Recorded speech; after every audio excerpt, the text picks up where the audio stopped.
Nah, malam ini kita ada di pasal yang ke-11 daripada 1 Korintus.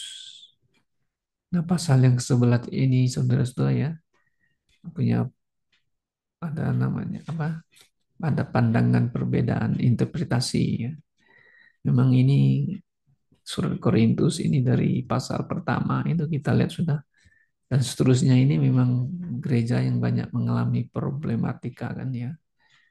Nah, karena itu di dalam setiap pandangan orang yang membaca Korintus ini pasti banyak ada perbedaan-perbedaan ya. Tapi kita berusaha sebagai orang Kristen, kita harus menginterpretasikan firman Tuhan ini dengan berdasarkan kebenaran sudah tentu dan juga harus berbandingkan ayat demi ayat supaya tidak ada kontradiktif, tapi dia menjadi satu pembahasan yang bisa diterima dan masuk akal begitu ya. Oke. Nah, di dalam pasal 11 ini, saudara-saudara ya, ini ada dua bagian yang saya lihat ini mengenai uh, tudung kepala perempuan ya, yaitu mengenai atau penutup kepala. Oke. Dan juga ada mengenai masalah mengenai eukaris ya, kalau pakai bahasa eukaris itu adalah tentang perjamuan Tuhan. Nah, ini yang menjadi problematik yang dihadapi oleh gereja-gereja. Oke, dan juga banyak perbedaan interpretasinya, yang gitu ya. Nah, kalau kita lihat, saudara-saudara, kita bisa mempelajari apa sebenarnya yang Paulus ingin sampaikan kepada orang Kristen. Tentu juga kepada jemaat yang dia tulis itu ada Korintus ya mengenai masalah tudung kepala perempuan ini ya. Bagaimana kita aplikasikannya di dalam kehidupan kita sehari-hari gitu ya. Nah, kalau kita perhatikan saudara-saudara, di ayat yang pertama ini, mari kita lihat di pasal yang ke-11 ya. Mari kita lihat. Nah, di dalam pasal yang ke-11, ini ayat pertama itu, Paulus mendahului, menyapa gitu ya, kepada orang-orang Kristen yang menghadapi masalah ini. Dia mengatakan nasihat itu kepada kita, yaitu jadilah pengikut Kristus sama seperti aku adalah pengikut Kristusnya. Dia awali dengan ini bagus sekali ya. Kenapa? Karena Paulus dia selalu mengikut Kristus kan gitu ya. Mengikut Kristus tentu ini adalah mengikuti teladan Kristus, tentu juga mengikuti apa yang Yesus katakan, ajarkan atau perintahkan ya. Dia ikut gitu. Maka Paulus mau supaya kita juga harus seperti itu. Ya, menjadi followers of Christ, mengikut, bukan meniru-niru. Nah, ini seperti Kristus, karena di dalam ayat ini ada terjemahannya yang lain itu memakai istilahnya imitate. Kita tidak imitate, kita followers. Nah, ini yang bagus, yang ini yang Alkitab yang kita bilang followers of Christ, gitu kan? Maka itu banyak orang-orang Kristen atau apalagi mereka yang mengatakan dirinya pemimpin agama, mereka imitate ya seperti Yesus, wah buat menjijat lah dan macam-macam ya. Nah, mau ngikut gitu.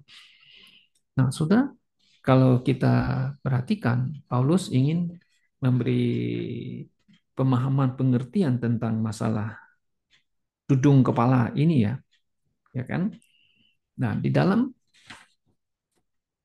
zamannya Paulus tentu ada sebagian kalau kita lihat ya saudara ya, bukan para atau bangsa itu memiliki tradisi perempuan menudung kepala.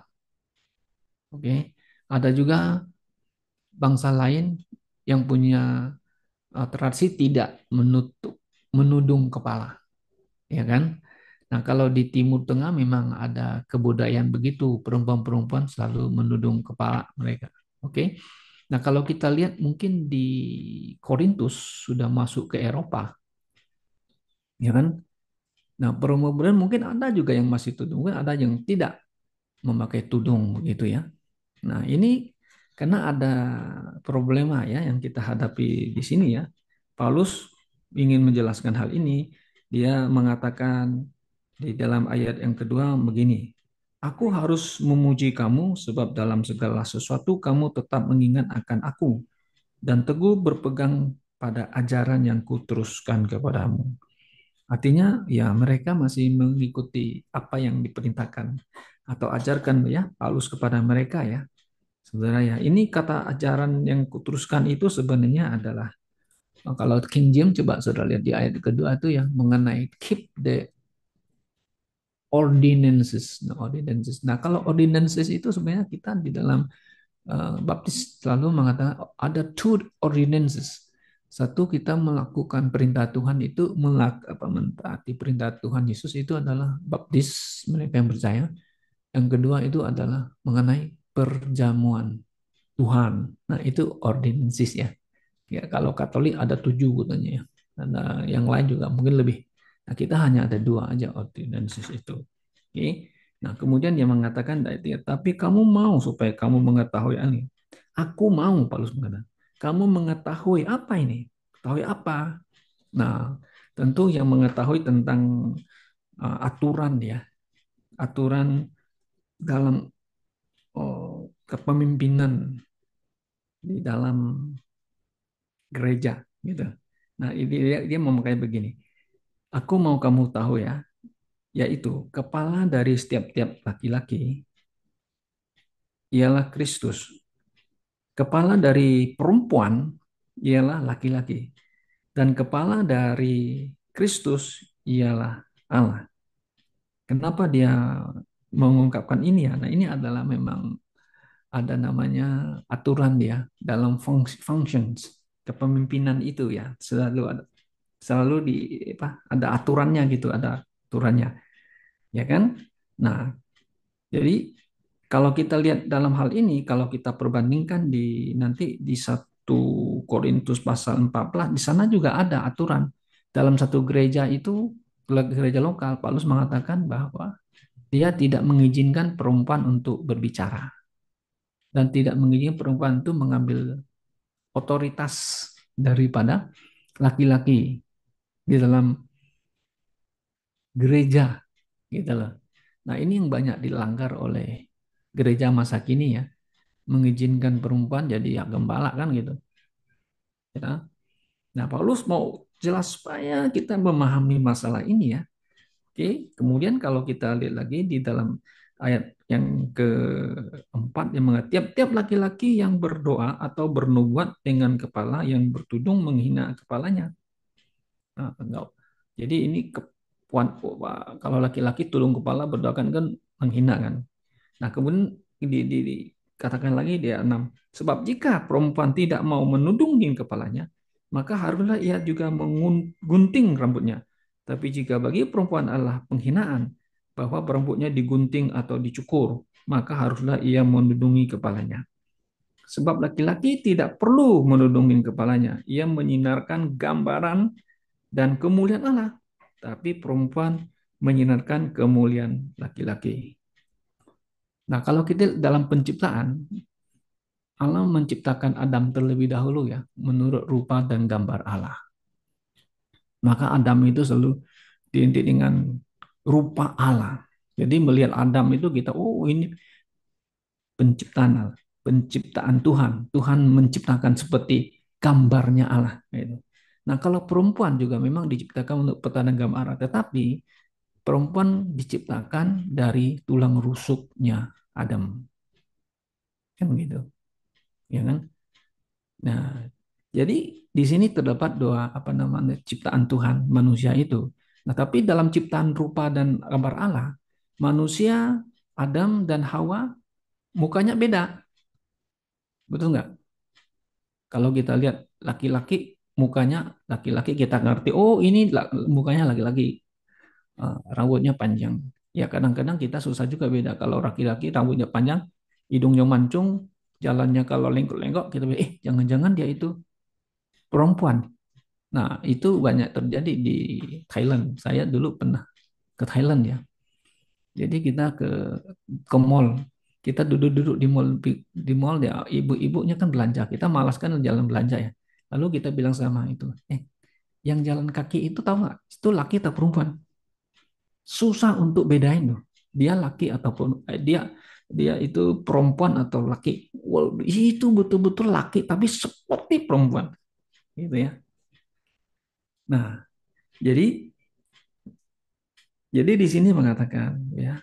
Jadi yang kita bisa simpulkan bahwa laki-laki harus benar-benar dia laki-laki harus punya rambutnya yang bukan panjang tapi pendek, bisa bedakan dengan yang perempuan. Nah, yang perempuan juga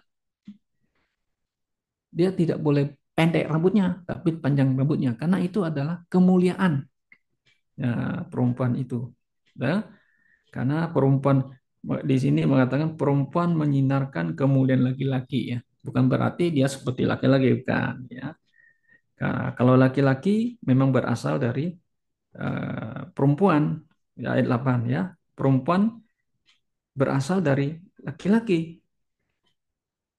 Dari awalnya memang perempuan berasal dari laki. Setelah Adam dan Hawa ini yang punya keluarga, muncullah laki-laki berasal dari Hawa. Artinya kita dilahirkan dari Hawa. Nah, kemudian ayat 10 ini yang Paulus ingin dengan. Sebab itu perempuan harus memakai tanda wibawa di kepalanya oleh karena para malaikat.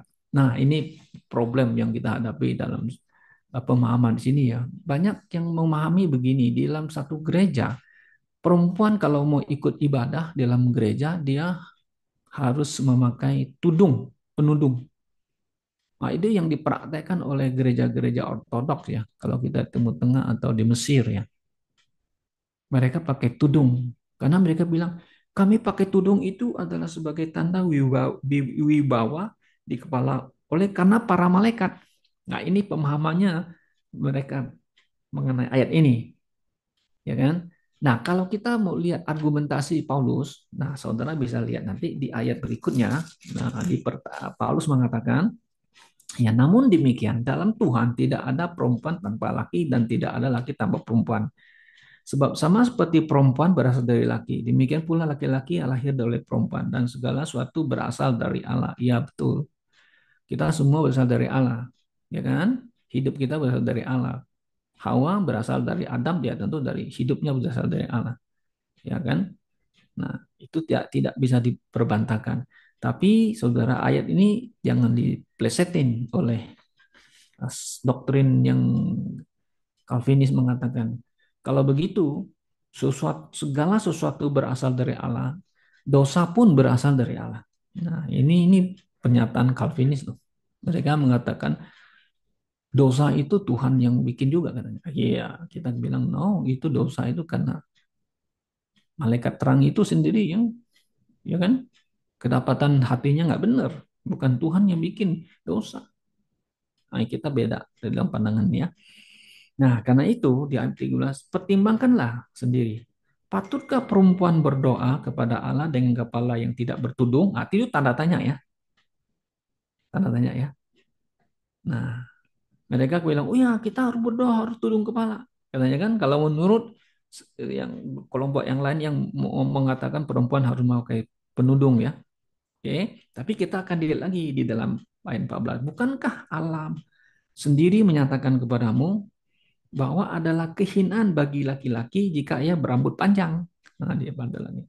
Kalau laki-laki berpanjang, oh itu penghinaan. Itu harusnya perempuan punya. Panjang kan? Nah, tetapi bahwa adalah kehormatan bagi perempuan jika ia berambut panjang. Tanya, betul nggak? Yes, kita nggak. Sebab rambut diberikan kepada perempuan untuk menjadi penudung. Nah, di sini. Tetapi jika ada orang yang mau membantah kami maupun jemaat-jemaat Allah tidak mempunyai kebiasaan yang demikian. Nah, jadi begini. Kenapa di gereja kita baptis dan sebagainya ya, bab fundamental kita tidak menganjurkan perempuan menudung kepalanya waktu ikut kebaktian, ikut ibadah, enggak kan? Kalau gereja ortodok, gereja timur, mereka punya aturan harus pakai penudung. Kali Paulus mengatakan yang di atas ayat itu mengatakannya, memang ada sebangsa-bangsa lain itu punya kebudayaan perempuan pakai tudung. Nah, misalnya kalau ada orang yang punya budaya pakai perempuan pakai penudung, lalu ke gereja kita, boleh nggak kita terima dia? Ya, oh boleh, nggak masalah, jangan melarang orang. Nah, kalau saudara lihat di India, ada gereja namanya yang terbesar sekarang itu ya, Temple Calvary Church ya, dipimpin oleh seorang Kumar, itu sekali kebaktian 300.000 orang. Nah, dia bilang dia bukan karismatik, dia tidak ada urusan dengan gereja Pentekostal, katanya nggak ada, tapi dia pure evangelical, ya katanya dia evangelical tidak bahasa roh, ya di bahasa itu ya nggak ada. Tapi jemaatnya kan orang India. Nah orang India tuh biasanya budayanya kan perempuan kan pakai kerudung ya, apa penutup ya kepala gitu ya. Nah ikut kebaktian. Oh, itu udah biasa, itu enggak masalah sih bagi kita ya. Hanya tidak bisa mengatakan kalau perempuan yang pergi ke gereja tidak pakai penudung, wah dia melanggar aturan firman Tuhan. Tidak, tapi justru Paulus mengatakan itu di sini kan mengatakan perempuan rambutnya panjang itu sebenarnya penudung, penudung kepalanya. Nah, dan juga di sini ayat 16, tetapi jika ada orang yang mau membantah, kami maupun jemaat-jemaat Allah tidak mempunyai kebiasaan yang demikian. Nah, jadi kita kalau di Eropa di mana kan nggak biasa. Kalau perempuan pergi ke gereja mau berdoa, mau beribadah itu ya, berikut kebaktian, lalu pakai penudung kan kepala kan nggak perlu. Oke, nah ini jadi ada dua aliran ya. Yang satu diharuskan, yang satu tidak perlu. Nah kalau kita ikut apa yang Paulus katakan, tidak biasa bagi kita, ya nggak perlu, bukan harus. Kalau di gereja ortodok, di gereja apa itu ada namanya aturan gerejanya. Oh, you harus. Kalau you nggak harus ya you nggak bisa ikut kebaktian begitu ya. Oke, nah itu yang dihadapi oleh gereja ya tentang tudung kepala gitu. Nah yang kedua mengenai perjamuan Tuhan. Nah kenapa kita pakai perjamuan Tuhan? Karena di Alkitab ini kita mengatakan perjamuan Tuhan gitu loh. Nah, memang ada gereja-gereja biasanya Protestan dan sebagainya Injili mereka mengatakan Holy Communion. Holy Communion itu kalau kita pakai Indonesia kan perjamuan kudus. Nah, dulu kita pakai perjamuan kudus, oke. Okay? Nah, sekarang kita lihat di Alkitab kita mengatakan perjamuan Tuhan. Nah, Korintus ditegur oleh Paulus tentang mengadakan perjamuan Tuhan dengan cara yang salah. Nah, ini serius. Karena ini kalau cara mengadakan ikut ke perjamuan Tuhan itu bisa mendatangkan ya masalah atau mendatangkan penyakit atau bahkan bisa mati. Ya, kenapa? Karena caranya salah. Nah, kita ambil kesimpulan saja dari ayat berikutnya ini ya, bahwa perjamuan Tuhan ini adalah ordinansi kita bilang. Nah, ordinansi itu adalah satu perintah yang Tuhan sampaikan kepada murid-muridnya. Kamu harus melakukannya. Maka itu Paulus juga menulis ini dengan jelas. Ayat 23. Sebab apa yang telah kuterima. Nah, saudara perhatikan. Kuterima. Paulus terima. Ya kan? Telah aku terima dari Tuhan. Yaitu bahwa Tuhan Yesus pada malam waktu ia diserahkan mengambil roti. Dan sudah ia mengucap syukur atasnya. Ia memecah-mecahkannya. Dan berkata, inilah tubuhku yang diserahkan bagi kamu. Perbuatlah ini menjadi peringatan akan aku. Ya kan? Demikian juga ia mengambil cawan, sudah makan lalu berkata, cawan ini adalah perjamuan baru yang dimeteraikan oleh darahku. Perbuatlah ini setiap kali kamu meminumnya menjadi peringatan aku. Sebab setiap kali kamu makan roti ini dan minum cawan ini, kamu memberitakan kematian Tuhan sampai ia datang. Nah, Paulus mengatakan, ini aku terima loh. Dari Tuhan loh mengenai perjamuan. Jadi ini sangat penting ya kita memahaminya, saudara-saudaraku ya. Ini perintah Tuhan atau kita ber ordinances, saudara ya. Oke. Nah, jadi orang Korintus mengadakan perjamuan Tuhan dengan cara gimana? Oh, mereka mengadakan perjamuan seperti pesta pora. makan minum, ya kan? Wah, hore-hore karena ya senang-senang gitu makannya. Nah, jadi ada sebagian juga kelaparan, sebagian sudah kenyang, sebagian kelaparan. Nah, makanya Paulus menegur mereka ya, menegur mereka supaya mereka itu bisa mengerti, memahami apa itu perjamuan Tuhan. Oke. Nah, perjamuan Tuhan, saudara-saudara, menurut Roman Katolik, nah ini kita lihat ya bahasnya, Roman Katolik ya. Dia mereka melaksanakan istilahnya bahasa Latinnya itu Eukarist. Boleh nggak kita pakai Eukarist? Nggak masalah kita pakai. Uh, Dokter Rockman juga ada pakai dia di Alkitabnya pakai Eukarist, tapi tanda kutip ya. Eukaris itu adalah ucapan syukur dalam memperingati kematian Kristus sebenarnya. Nah, jadi menurut Katolik ini adalah pusat ibadah yang paling sentral bagi mereka. Wah, makanya mereka tiap kali mengenai Korintus, wah, itu memang satu yang mereka tunggu-tunggukan ya. Karena mereka ada pemahaman dengan kaitan dengan keselamatan dalam konsep pemahaman mereka.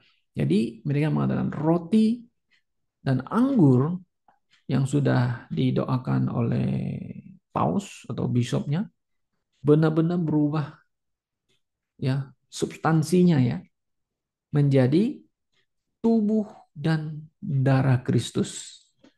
Nah, bagi mereka yang latar belakang Katolik kan Anda tahu ya. Kalau ikut perjamuan kudus Eukaris itu kan, nah sekarang kamu minum anggurnya atau hanya makan roti aja? Uatnya kan hanya makan roti yang bulat tuh kan ya. Kan nggak ada minum anggur ya. Anggur diminum oleh pastornya ya. Ya, gitu. Oke. Nah, itu pemahaman dari Roman Katolik karena ada unsur keselamatan di situ ya. Maka itu dikatakan dalam teologi mereka itu pakai stran transubstansiasi. Nah, jadi berubah dari roti, anggur menjadi tubuh dan darah Kristus, benar-benar darah Kristus gitu ya. Nah, kalau Lutheran, pemahaman Lutheran tentang perjamuan Tuhan itu dia mengatakan Kristus hadir. Kristus hadir bersama roti dan anggur. Oke, secara literary. Nah, ini Lutheran ya. Ini Lutheran itu biasanya HKBP dari Medan. Nah, itu HKBP. Itu paham mereka. Nah, kita lihat reform. Kebanyakan reform mengatakan Kristus hadir secara rohani. Nah, mereka menrohanikan. Oke. Nah, bagaimana dengan evangelical? Nah, evangelical atau dari reformator itu yang terkenal ini Zwingli. Zwingli berbeda pendapat dengan Calvin. Oke. Nah, dia mengatakan bahwa itu hanyalah simbol peringatan saja. Ya, simbol peringatan kematian Tuhan Yesus. Tetapi kita harus hormati, hargai. Ya, tidak boleh sembarangan merayakannya kan. Oke. Nah, di posisi kita kalangan Baptist Church fundamental ya kita percaya bahwa perjamuan Tuhan yang kita adakan itu adalah simbol peringatan dan tanda ketaatan kita gitu. Nah, ada lagi sebagian gereja nah seperti gereja Tiberias. Pendirinya adalah almarhum pendeta Paryaji ya. Nah, kalau ada acara namanya perjamuan Tuhan, waduh, itu antusias sih orang mau ikut dia punya. Kenapa? Karena pemahamannya gini, perjamuan Tuhan itu ada namanya mistik dalamnya. Mistik dalam arti ya ada kuasa bisa menyucikan, membersihkan kita dari dosa, kemudian bisa menyembuhkan penyakit. Nah, coba saudara bayangkan itu.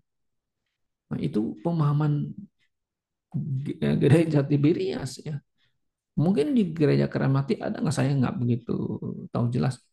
Nah, ini yang mereka percaya gitu. Nah, akhirnya perjamuan Tuhan itu bagi mereka itu sangat sentral bagi kehidupan mereka ya. Wow, ini harus di apa nama itu Ah, percaya kalau saya minum bisa penyakitnya sembuh, saya bisa diberkati, yang mandul bisa tidak mandul. Ini kan udah nggak benar ya kita mengatakan ya. Nah, jadi Paulus menegur mereka. Nah, Paulus mau supaya jemaat Korintus tentu pada umumnya orang Kristen mengadakan perjamuan Tuhan itu harus memiliki sikap kesatuan, kesetaraan di dalam mengambil perjamuan itu, kan begitu. Ya, harus ada kita menghormati dan juga ikut ke perjamuan Tuhan, kita harus self examination, artinya apa? Kita harus menguji diri, apakah saya sudah siap ambil ikut karena apa? Saya ambil ini, saya mempercaya, saya menghormati akan Kristus yang telah mati bagi saya, ya, dan mengenang dia mati sampai dia akan datang kembali yang kedua kali. Oke? Nah, jadi sudah perjamuan Tuhan adalah perintah Tuhan kepada muridnya, tentu kepada orang Kristen, kepada gereja. Kita harus mengenang dia mati. Karena dia mati menebus dosa kita ya, menanggung dosa kita di atas kayu salib. Dan mengenang dia bahwa sampai dia akan datang kembali yang kedua kali kepada kita ya. Nah, kiranya malam hari ini ya dalam pasal yang 11 ini bisa memberikan kita pemahaman yang benar mengenai ya, kepala yang ditudung, apa perempuan yang memakai tudung gitu ya. Nah, kalau kita sebagai orang Kristen baptis, kita tidak ada aturan memohon apa menjadi satu aturan perempuan harus memakai tudung. Ya, tidak perlu karena rambut panjang perempuan itu adalah penundung kepalanya. Oke. Nah, kalau laki-laki tidak boleh rambut panjang. Gitu lah. Panjang yang seberapa memang tidak ada dikatakan oleh Paulus. Tapi kita jangan panjang seperti ya perempuan lah gitu. Jadi modelnya muka kayak perempuan kan enggak. Dan memang di dalam perjanjian lama ada nabi-nabi yang dipanggil Tuhan, dia tidak boleh potong rambutnya katanya ya. Ya seperti Samson, ya tidak boleh potong rambutnya kan nazir apa yang sudah dinazirkan ya. Dan memang itu ada gitu ya. Tapi Paulus kenapa dalam konsep perjanjian baru dia mengatakan bahwa kalau laki-laki panjang rambutnya itu satu penghinaan gitu. Oke, tapi tidak ada bilang berapa senti, berapa ukurannya nggak ada ya. Oke ya. Nah, yang penting kita tahu diri lah. Wah, kayak laki-laki kok masa rambutnya seperti perempuan kan nggak gitu kan. Oke. Nah, kiranya Tuhan menolong kita malam ini supaya kita memiliki pemahaman yang benar ya. Tuhan berkati kita semuanya. Amin.